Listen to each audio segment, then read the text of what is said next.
Bonjour, on se retrouve aujourd'hui pour un nouveau tuto en HTML et aujourd'hui on va regarder comment on peut intégrer dans une page HTML un lecteur audio et ça va nous permettre justement de voir une partie assez importante, c'est le lien hypertexte. On ne l'a pas encore vu jusqu'à présent et ça va être une occasion, tout simplement de voir un petit peu tout ça. Donc on va commencer pour des questions de pratique euh, dans le document tuto. On va créer un nouveau dossier qu'on va appeler, pourquoi pas, on va appeler ça ressources. Libre à vous après d'organiser ça de la façon dont vous le souhaitez. Dans ressources, on va appeler un nouveau dossier musique. Et on va aller chercher une petite musique que je vais tout simplement mettre dedans. Donc on va ouvrir une balise audio. Une balise audio dans laquelle en fait on va mettre src pour la source. Donc un lien hypertexte, ça va être, comment dire, on va revenir donc là, le document en question, c'est index.html. Il va devoir rentrer dans ressources. Donc, on va mettre ressources, un slash pour lui dire d'entrer dans le document.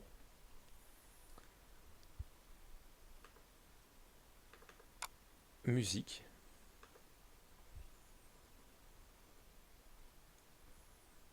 Slash. Là, on vient tout simplement coller le nom de la musique en prenant bien soin de récupérer l'extension.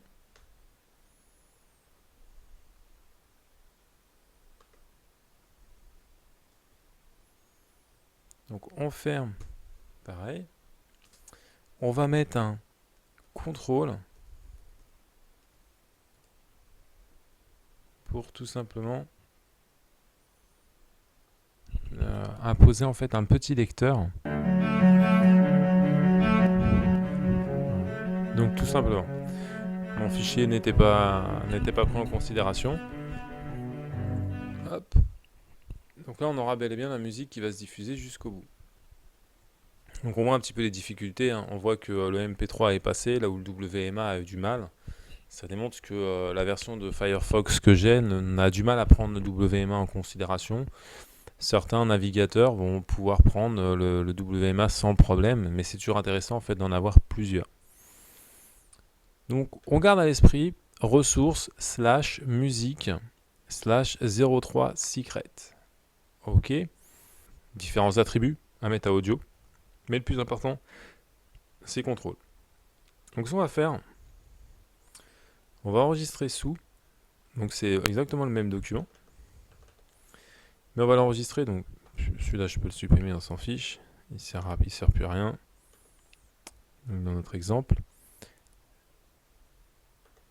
Donc le nom du fichier, on va l'appeler, pour l'exemple, un lien hypertexte. Lien hypertexte. Donc on va avoir une balise de lien. Une balise de lien, ça va être à quelque chose. Et ce qui va nous emmener quelque part, c'est l'attribut href. Href qui va donner en fin de compte le parcours jusqu'au document.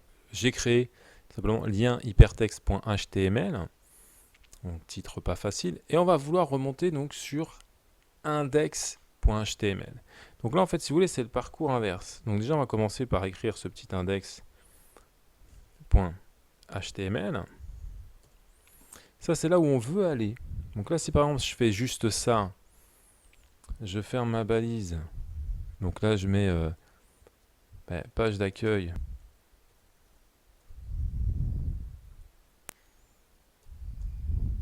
Page d'accueil. Et on ferme bien la balise A. Si on lance ça, on n'a tout simplement rien. Pour la simple et bonne raison, c'est que déjà c'est très curieux. Et oui, c'est normal. Donc voilà, on a ahref index.html. Donc nous avons notre petit lien page d'accueil, mais qui nous emmène en fait sur un fichier introuvable parce qu'il n'a pas réussi en fait à partir de la racine. Donc pour ça, parce que là en fait c'est le chemin inverse de ce qu'on a vu tout à l'heure dans la partie audio. Donc on est dans musique, le document se trouve là, et on va vouloir remonter. Et donc pour ça, c'est très simple. Nous allons faire 2 points, slash. Donc ça veut dire que là on est remonté dans ressources. On va se faire encore 2 points, slash. Là on a fait 2 points et on est sorti. Donc on est parti dans ressources. Donc on se retrouve ici. De 2 points, on est remonté. On est à index. Et là en fait si on sauvegarde et qu'on exécute la page,